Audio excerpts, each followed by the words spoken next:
ও dam man. এই কি অবস্থা সবার? আমাদের প্রিন্স সিনেমার প্রি ব্লাস্ট অর্থাৎ মিষ্টি মুখ এসে গিয়েছে, তো আমরা এর এখন রিয়াকশন দেব। ঢাকার এই আন্ডারওয়ার্ল্ডে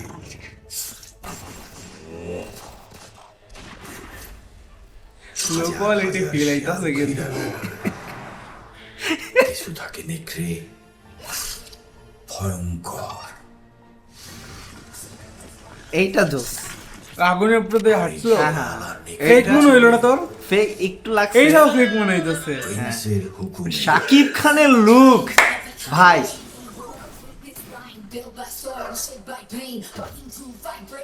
এইটা একটু লাগতেছে ফেক না? দেখি একসাথে বেশিরভাগ জায়গায় আমার ফেক লাগতেছে। এই লুকটা সুন্দর আছে। ওইটা একটু রিয়েল লাগে।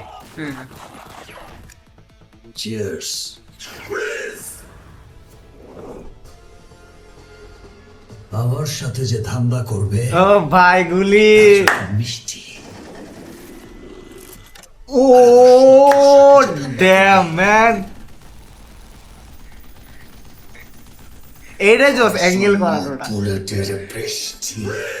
গুলিটাও যেন ফেকই লাগে। না না, তবে আমার ওই ঘোরানোর অ্যাঙ্গেলটা জোস লাগছে।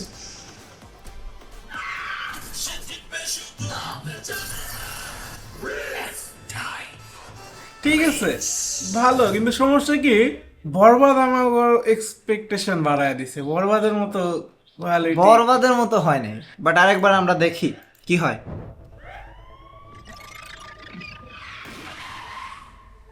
ঢাকার এই আন্ডারওয়ার্ল্ডে কালার গ্রেড ভালো না যাই। কালার গ্রেডিং তো ভালো না, আমি আগেই বললাম। হাজার হাজার শিয়াল ঘুরে বেড়ায়। তাসনিয়া ফারিনটাও তেমন এটা লাগতেছে না, কিছু থাকে বেটার। নেকড়ে ভয়ঙ্কর। বাট এই যে দুই একটা সিন এগুলো একটু বেটার। এই তবে আগুনের উপরে- এই যে এই সিনটা যে হচ্ছে ওই যে গুলি নিয়ে যে ওরা ঢুকতেছে ভিতরে, এটা ভাই র ফিল দেয়। তো আগুনের উপর হাঁটার সিন দেখ, ঘুরে বেড়ায়। মনে হচ্ছে কাগজের উপর হাইটটা আইতাছে। ভালোভাবে একটু দেখো। যদি এটা আগুন হয়ে থাকে তাই না? ভয়ঙ্কর। আচ্ছা ঠিক আছে, আমরা ভালো মতো খেয়াল করি। দেখছস? তোর মনে হয় এটা VFX আগুন? তো তেমন বেটার হবে না, এটা আমরা জানি, যেহেতু বাংলাদেশি সিনেমা আসলে ওরকম ভাবে VFX এর আশা করিও না আমরা। শিয়াল আর নেকড়ে এরা চলে এটা হ্যাঁ। এটা মনে হচ্ছে কি যে ব্যাকগ্রাউন্ডের সাথে ম্যাচ করে। ম্যাচ করে নাই এই সিনটা ব্যাকগ্রাউন্ডের সাথে। ব্যাকগ্রাউন্ড ব্লু কালার, সামনেরটা ডার্ক কালার। জানি না আসলে এরা আসলে গ্রিন স্ক্রিন দিয়ে কি শুট করছে ওরা, নাকি রিয়েল লোকেশনে শুট করছে। Maybe green screen. প্রিন্সের হুকুমে এটাও সেম মানে সব জায়গায় একটু এই ভাইবটা পাওয়া যাচ্ছে যে সোফা আর শাকিব শাকিব খান এক খান, জায়গায় হ্যাঁ। আর ব্যাকগ্রাউন্ড আর এক জায়গায়। শাকিব খানের বেশি ফোকাস করতে যায়, পিছনে আসলে মনে হয় আওলায় ফেলাইছে। Whenever time, this line built by storm, shaped by pain, but improved by breaking chains. সব শিয়াল কুকুরদের কি বলবো, শাকিব খানের আগের সিনেমাগুলো আছে না, ওই যে বাড়তে আসতো, সেরকম একটা ফিল হইতেছে। কি একসাথে বুঝে ডায়লগও তেমন ইন্টারেস্টিং। চিয়ার্স। আর একটা জিনিস পাইছে প্রিন্স, আর কোনো কিছু নাই। করবে আচ্ছা এইখানে ছিল ইয়ার সিনটা না, আবার আমার সাথে যে ধান্দা করবে তার জন্য মিষ্টি। আর আমার শত্রুর সাথে যে ধান্দা করবে এই যে সিনটা দেখছিলাম লিক হয়েছিল। তার জন্য বুলেটের বৃষ্টি। তোর মনে হয় যে কোনো ভারী গুলি ধরে রয়েছে, আর ওই সামনের দিকে লাল লাল আর ভাইবটা আসলে বুঝে দিয়েছে যে গুলি চালিয়ে যেতে গরম করে লিছে, কিন্তু মনে হইতেছে একটা ওয়ার্ল্ডে লাগাই দিছে। রং লাগাইছে, এটা বোঝা যাচ্ছে আর কি।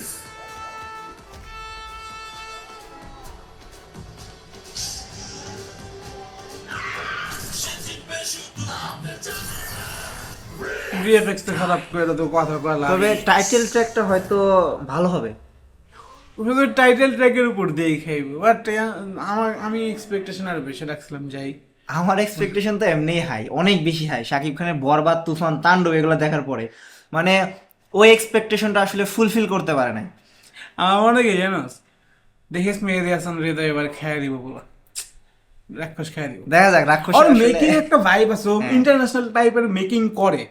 এটা তবে যারা দেখ, বরবাদ বরবাদে দেখবো যে- তারা হ্যাঁ, বুঝবই। বরবাদে যে একটা ডায়লগ ছিল, এই জিল্লু মাল দে, মানে পুরো ইন্টারন্যাশনালি এই জিনিসটা ছড়াই গেছিল, মানুষজন এতটা পরিমাণ পছন্দ করছিল। তবে এটাতে আমি পুরোই হতাশ। তো- এখন দেখা যাক কি হয়। এবারে ভাবছিলাম যে একটা জোস জিনিস দেখবো, দমও জোস হইব, রাক্ষস জোস হইব, Prince ও জোস হবে, but বাট আমি আসলে- এখন টিজার দেখে বুঝছি যে প্রিন্স তেমন একটা কিছু ভালো হবে না, গল্পের দিক দিয়েও তেমন একটা এক্সাইটেড করে না, একটা ডায়লগও এক্সাইটেড করে না। প্রিন্সের এক্সপেকটেশন খুবই লো হয়ে গেল আসলে। দেখেন দুই একটা জিনিস কিন্তু ইন্টারেস্টিং বিষয় আছে, যে এই যে গুলির যে অ্যাঙ্গেলটা ঘুরে গেল, এই জিনিসটা কিন্তু আমার কাছে একটু ইন্টারেস্টিং লাগছে। তারপরে শাকিব খানের একটা জায়গার লুক আমার কাছে বেটার লাগছে। তাছাড়া ওভারঅল যে এর কালার গ্রেডিংস বলেন বা শর্টগুলা বলেন, কোনোটাই তেমন একটা এক্সাইটেড করে না আমারে। আমি যতটা পরিমাণ এক্সপেকটেশন নিয়ে বসেছিলাম এর রিভিউটা করার জন্য, সেই এক্সপেকটেশনটা আসলে ফুলফিল করতে পারলো না প্রিন্সের প্রি ব্লাস্ট। তাছাড়া এর যে পোস্টার এসেছিল গতকাল, অর্থাৎ সেহরির আগে, ওই সময় যে পোস্টারটা রিলিজ করা হয়েছে সেটা সকালে যখন দেখলাম, দেখার পরে মনেই হলো যে আসলে এআই একটা ফিল আছে, যেটা হচ্ছে যখন প্রথম পোস্টারটা রিলিজ করা হয়েছিল তখনও সেটা মনে হয়েছিল। তো আমরা রিভিউ বাই এর ডিটেলসের রিভিউ দিব। তো আপনারা আমাদের রিয়াকশন দেখার জন্য এই চ্যানেলটা সাবস্ক্রাইব করে রাখতে পারেন। ধন্যবাদ সম্পূর্ণ ভিডিওটি দেখার জন্য।